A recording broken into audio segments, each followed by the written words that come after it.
Some people say praying while lying down is lazy. Others go further and claim it's disrespectful to God. But Scripture tells a very different story. One of the most powerful prayers ever recorded didn't happen on bent knees or with hands folded in reverence. It happened with a man flat on his back. And God didn't just hear it, He answered immediately. Here's the truth we don't talk about enough. God is not focused on your posture. He's focused on your heart. Religious systems love rules. Stand here, kneel there, say this, look like that. But the Bible keeps pointing us somewhere deeper. Take King Hezekiah. He was dying. The prophet Isaiah came straight into his room and delivered a devastating message. Put your house in order. You are going to die. You will not recover. No negotiation, no timeline, just the end. 2 Kings 20 tells us what happened next. Hezekiah turned his face to the wall and prayed. He didn't get out of bed. He didn't kneel. He didn't clean himself up or perform anything spiritual. He prayed right where he was. And before Isaiah could even leave the palace, God stopped him and said, "Go back. Tell Hezekiah I have heard his prayer. I am adding 15 years to his life." A dying man prayed from his bed, and God responded instantly. That isn't laziness. That's faith colliding with mercy. And Hezekiah wasn't the only one. Genesis tells us that Jacob worshipped God while leaning on his staff, frail, weak, needing support. Yet his worship was fully received. David, the man after God's own heart, wrote, "On my bed I remember you. I think of you through the watches of the night." David prayed lying down.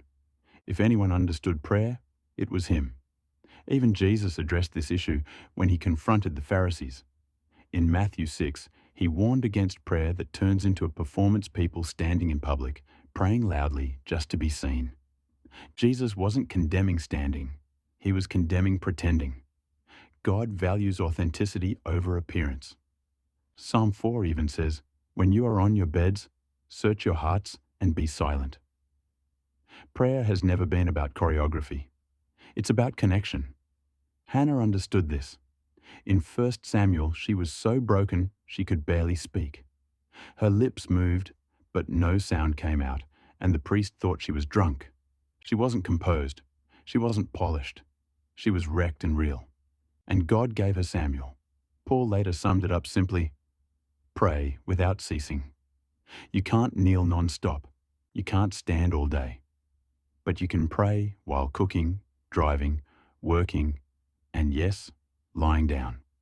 Some of the most powerful prayers rise out of weakness because there's no energy left to perform. Romans 8 reminds us that when we don't even know what to say, the Spirit intercedes for us. God meets us in weakness, not perfection. Posture only matters if it helps you focus. Some kneel out of reverence. Some stand to stay alert. Some walk to think clearly. Those are preferences, not requirements. God isn't holding a checklist that says, prayer position incorrect, request denied. He heard Jonah from the belly of a fish, Peter while he was sinking, the thief on the cross who couldn't move at all. Position has never determined whether God hears you. Your heart does. Maybe you work night shifts and pray at strange hours. Maybe the only quiet moment you get is when you finally lie down after a long day with kids. Maybe chronic pain makes kneeling impossible. Does God love those prayers any less? Absolutely not. Paul learned that God's power is made perfect in weakness. Your physical limitations don't restrict God's power, they make room for it. Here's the bottom line. Religion tells you how to pray. Relationship tells you to just pray. Religion says you need the right words, the right posture, the right atmosphere. Relationship says, come as you are. Jesus didn't open the way to God so you could chase a formula. He opened the way so you could talk to your Father anytime, anywhere, in any condition. So if it's 3 a.m.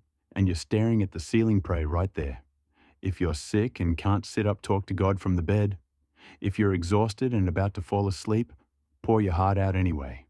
God is not checking your posture, He's checking your pulse. Will you trust Him enough to pray from wherever you are? If this encouraged you, subscribe for more faith-building, myth-busting Bible truth, because grace was never meant to be buried under rules.